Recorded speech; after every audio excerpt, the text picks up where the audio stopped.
Welcome back to The Vocalist. Today we are listening to the Smashing Pumpkins. This is the official music video for the song Tonight Tonight. Here we go.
I'm going to pause here. Oh, this is...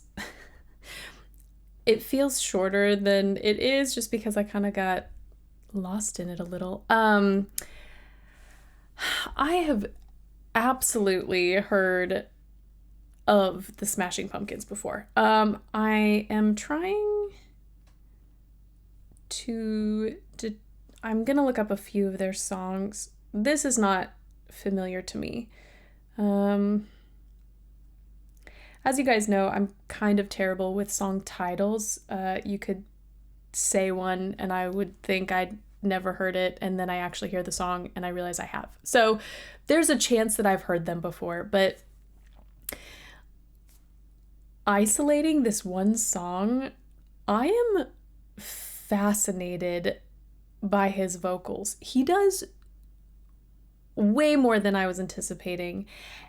And I think because of the orchestral introduction that we heard in this song, it threw me for an even bigger surprise when I first heard his tone. So I'm going to play from the beginning, but there are a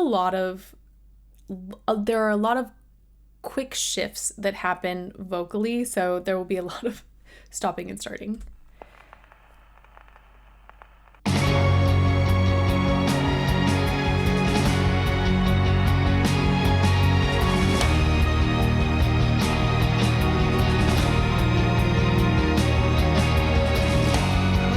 I should clarify. I say orchestral loosely. You can hear the band itself, but I love how they filled this sound with strings.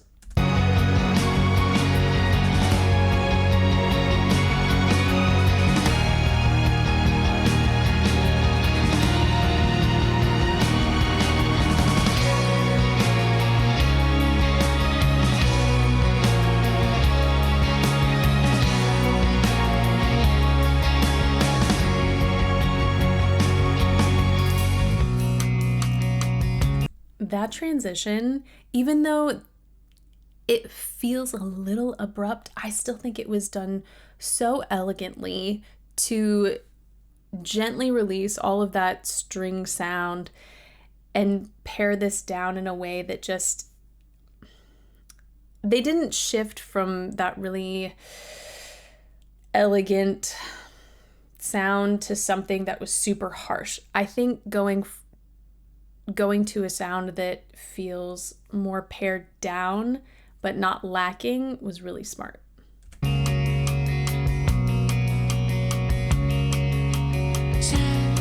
Okay, right out the gate. His voice, I won't say it sits higher than I anticipated, but where he started this in his range is higher than I anticipated.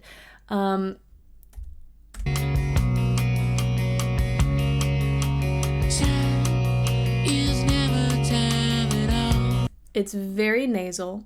I would say this is a head dominant mix because of the stretch in the chords, like the range we're getting, but there's still a little bit of press, and it easily transitions into something that's more chest dominant.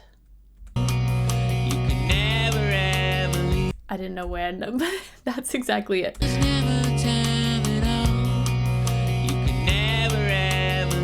So still very nasal, very forward, very spread. I think this might be one of the best examples to date when we talk about, I can't remember if I've mentioned this before, but if you think about vocal production as a little square, and we've got quadrants. On one axis, you've got how much air pressure you use and how little air pressure. And then on the other axis, we've got how pressed the chords are and how relaxed they are. And if you just sort of pop around from one square to the next, you get a lot of different sound combinations. And I think this is such a beautiful example of that. If we eliminate registers entirely, because that's a whole other conversation about how much stretch we have in the chords, and when we're talking about chest versus mix versus head, leave that out of the equation and just think solely about how much press am I incorporating, or how much release, how relaxed are the chords, how much air is flowing through, and then the actual amount of breath pressure behind that. You get so much variety, and that's happening here. Let me, one more time.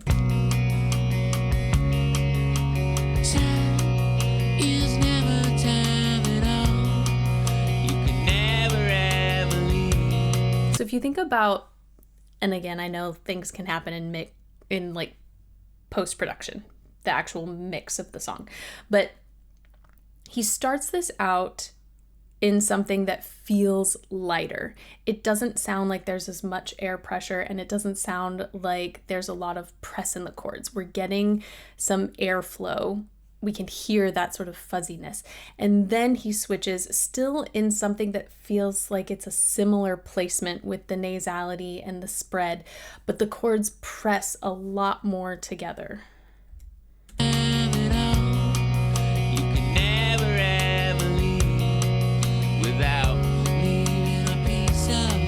And then we get the relaxation again.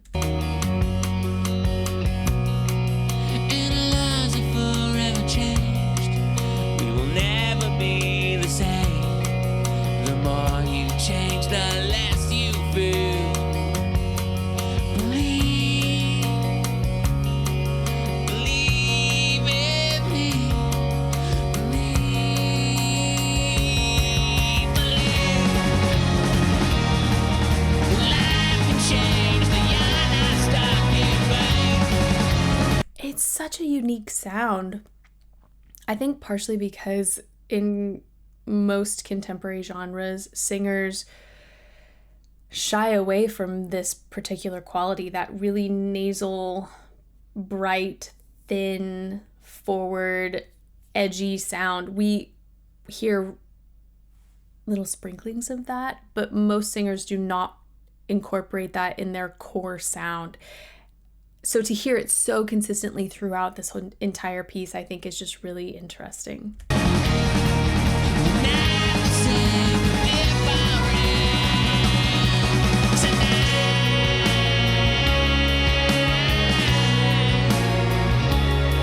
There's so much snarl in that.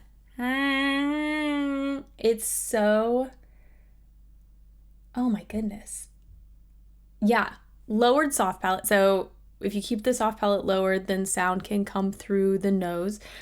There's a lot of spread. It doesn't necessarily have to be with the lips, but there is a widening that's happening in the mouth to create this tone. And of course, a narrowing at the top of the larynx as well.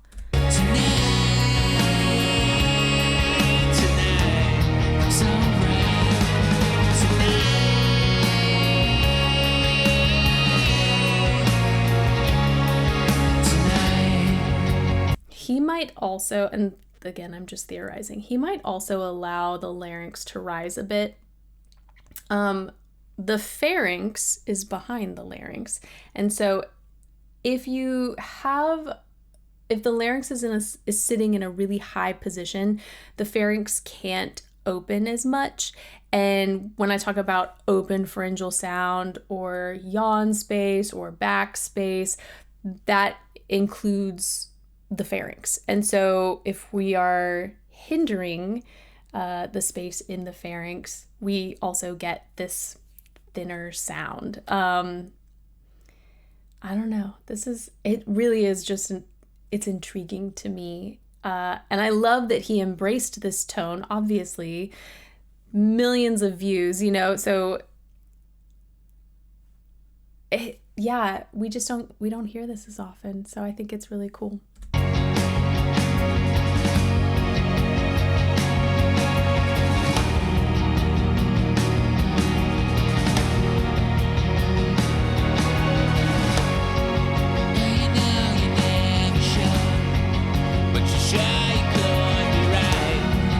He also is able to create so much contrast because of this particular, or the number of techniques he's incorporating here. Let me play that one.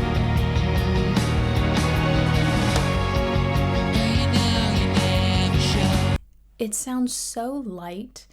And when you're incorporating like twang in sound, when we have that narrowing of the larynx, at the top of the larynx, it does help to facilitate ease in mid-range and above. By using this sound and backing off the air pressure, backing off the press in the chords, because it naturally creates something that's a little thinner and a little brighter, it sounds even more refined when there's less air behind it. But he's able to stay in that same position and just zip up the chords, add some more press, and we get something that is insanely harsh compared to what we're hearing now. So I think it's just really brilliant to use a similar posturing and create a lot of contrast while not having to move and reposition things. One more time.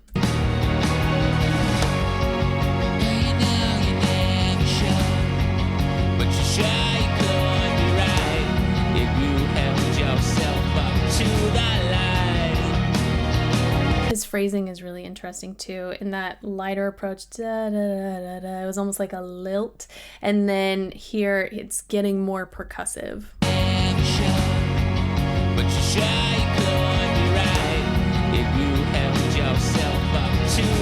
There. Held yourself up to the light. I think those are the words.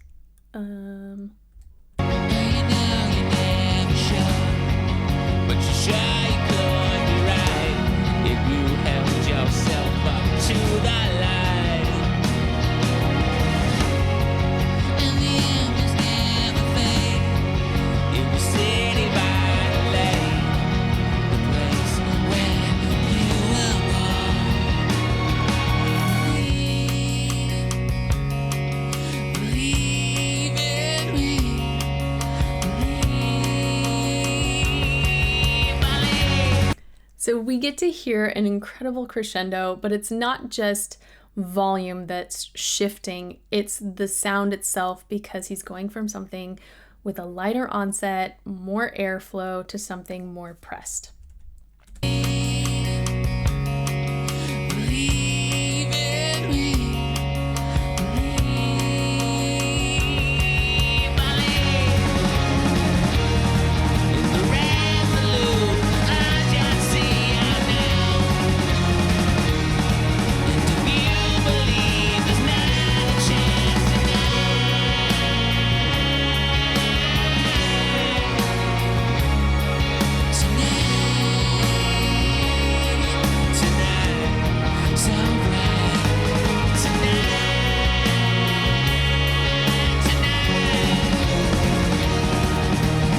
I'm gonna have to listen to more, obviously. I am genuinely surprised by how much nasality he's incorporating in this, and I'm curious if this is a part of his core sound that I'll hear throughout their catalog, or if this is just something specific to this song. Tonight, so bright, tonight.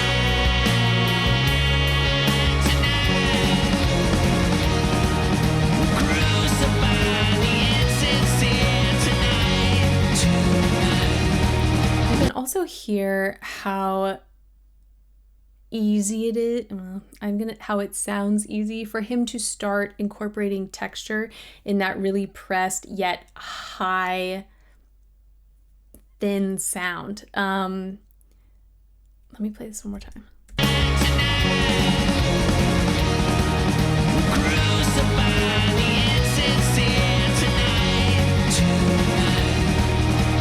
And of course, hearing the contrast of tonight, that that very breathy sound. Tonight, it's just, now I am curious if he uses that sound to incorporate more texture more often. Because it is a very seamless transition when he has firm press and then starts to allow a little bit of texture in.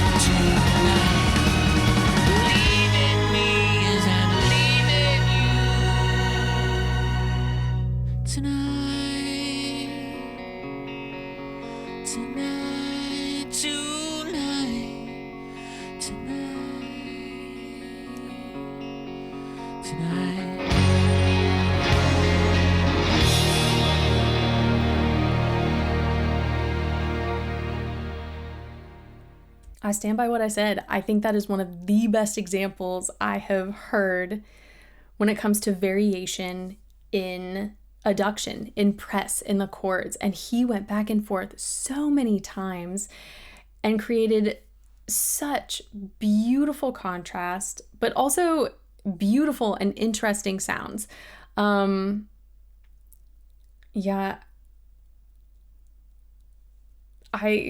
My mind is just racing because I can't help but think when I hear this, how many genres he could have excelled in if he had a preference for those genres, because that is a huge defining characteristic for a lot of singers, is the amount of press that they incorporate in their sound. So that was really fun to hear. And not just the back and forth between pressed adduction and something more relaxed, but the back and forth with resonance and placement. Because even when he was doing those lighter, breathier sounds, yes, they were lower. It was easier to get more openness in the sound. So we had this really beautiful, warm, velvety color, and then something that was so incredibly harsh and just felt like a laser beam.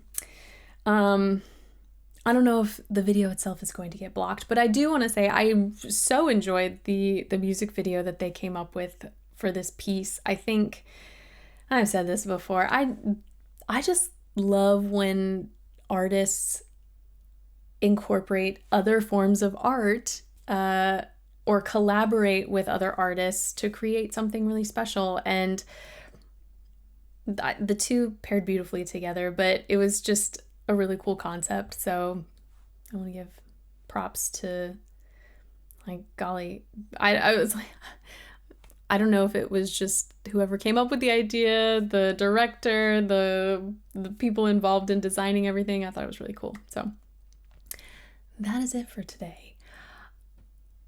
I feel as though, actually, let me check really quickly. Yes. Okay. So back in November, Billy Corgan teamed up with the Lyric Opera of Chicago orchestra and chorus and did, what was it? A performance called A Night of Melancholy and Infinite Sadness. And I think I remember seeing that announcement, and I wasn't puzzled by it, but I found it interesting after hearing just this one piece and the inclusion of strings and the varying approaches he had to his vocal production. I'm gonna have to see if it was filmed or if you can watch it online, because I think that must have been such an interesting performance to see. But anywho, thank you guys so much for this recommendation and for watching with me, and hopefully I will see you next time.